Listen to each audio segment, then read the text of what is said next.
அஸ்ஸலாமு அலைக்கும் ரஹமத்துல்லாஹி வரகாத்துஹு. நம் அனைவருக்குமே நம் வீட்டில் கணவன் மனைவி மிகவும் அந்யோன்யமாக அன்பாக இருக்கணும்.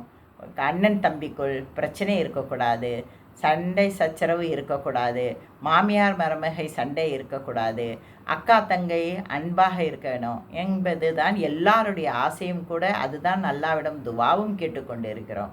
நபிகள் நாயகம் ஸல்லல்லாஹு அலைஹி வஸல்லம் அவர்கள் கூறுகிறார்கள், இந்த 2 வழிமுறைகளை நீங்கள் பின்பற்றினால் உங்கள் வீடு சொர்க்க பூமியாக இருக்கும், நீங்கள் சொர்க்கத்திற்கு செல்லும் வழியும் எளிதாக்கப்படும் அப்படின்ட்டு நபிகள் கூறுகிறார்கள். நபிகள் நாயகம் ஸல்லல்லாஹு அலைஹி வஸல்லத்திடம் ஒரு சிறந்த சஹாபி, அவர் அறிவில் சிறந்தவர். அவர் குரானில் உள்ள ஹராம் ஹலாலை நன்கு கற்று தேர்ந்து மற்றவர்களுக்கு எடுத்து கூறியவர், பண்பில் உயர்ந்தவர் அவர் என்று நபிகள் நாயகம் ஸல்லல்லாஹு அலைஹி வஸல்லம் அவர்களே கூறியிருக்கிறார்கள். அவர்தான் முஆஸ் இப்னு ஜபல் ரலியல்லாஹு அன்ஹு என்பவர். அவர் நபிகள் நாயகம் ஸல்லல்லாஹு அலைஹி வஸல்லம் எனக்கு ஜன்னத்திற்கு போகிற வழியையும் நரகத்திலிருந்து என்னை தூரமாக்கும் செயல்களையும் எனக்கு சொல்லித்தாருங்கள் என்று கேட்கிறார். இப்படிப்பட்ட சிறந்த சஹாபியை கேட்கும் பொழுது நாமெல்லாம் எம்மாத்திரம்.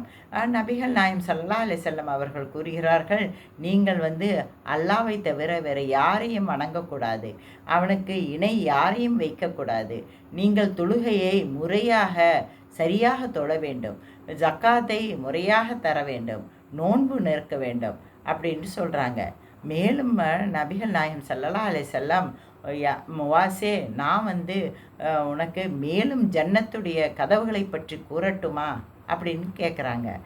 நான் சஹாபி அவர்கள், சொல்லுங்கள் ரசூலுல்லா அப்படின்னு சொன்னோன்னே ரசூல் ஸல்லல்லாஹு அலைஹி வஸல்லம் அவர்கள் கூறுகிறார்கள், நோன்பு தான் உனக்கு கவசம், சதகா நீ யாருக்குமே தெரியாமல் மற்றவர்களுக்கு செய்கிறாய தர்மம், அது உன்னுடைய பாவங்களை எல்லாம் அழித்துவிடும்.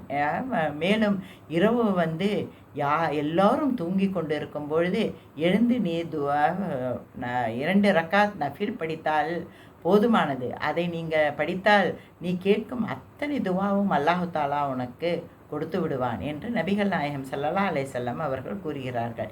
இதுதான் நமக்கும் ஒரு பாடம். இதை நாம் அவசியம் கடைப்பிடித்து வந்தால் நமக்கும் ஜன்னத் எளிதாக்கப்படும். மேலும் நபிகள் நாயகம் ஸல்லல்லாஹு அலைஹி வஸல்லம் அவர்கள் அவருக்கு ஒரு துவாவும் சொல்லிக் கொடுக்கிறார்.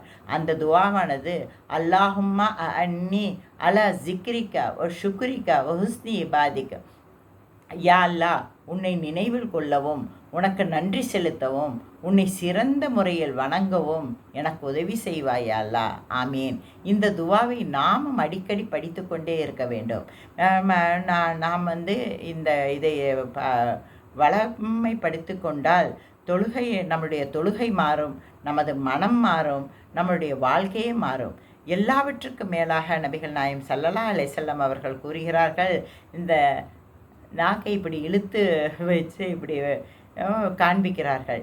இந்த நாக்கை அடக்க பழகி கொள்ளுங்கள், நீங்கள் கட்டுப்படுத்தி நாவால் பேசுவதை கட்டுப்படுத்தி கொள்ளுங்கள் அப்படின்ட்டு கூறுகிறார்கள். இந்த நாவால் தானுங்களே நமக்கு எல்லா பிரச்சனையும் வருகிறது. யோசித்து பாருங்கள். வீட்டில் சச்சரவோ, வெளியில் நம்முடைய குழப்பமோ எல்லாமே இந்த நாவால் தான். நாம் பேசும் கிசு ஆகட்டும், மற்றவர்களுடைய புறம் பேசுவதாகட்டும், மற்றவர்களுக்கு சண்டை மூட்டி விடுவதாகட்டும், எல்லாம் இந்த நாவால் தான் இருக்கிறது. இந்த நாவை கட்டுப்படுத்தாத மக்கள் முகம் கீழே நரகத்தில் வீசப்படுவார்கள் என்று நபிகள் நாயகம் ஸல்லல்லாஹு அலைஹி வஸல்லம் அவர்கள் கூறுகிறார்கள். அதனால் யா அல்லாஹ், உன்னை நினைக்க உதவி செய்ய அல்லாஹ், உன்னை நன்றி கூற உதவி செய்ய அல்லாஹ், சிறந்த முறையில் வணங்க உதவி செய்ய அல்லாஹ். ஆமீன். அஸ்ஸலாமு அலைக்கும் ரஹ்மத்துல்லாஹி வரகாத்துஹு.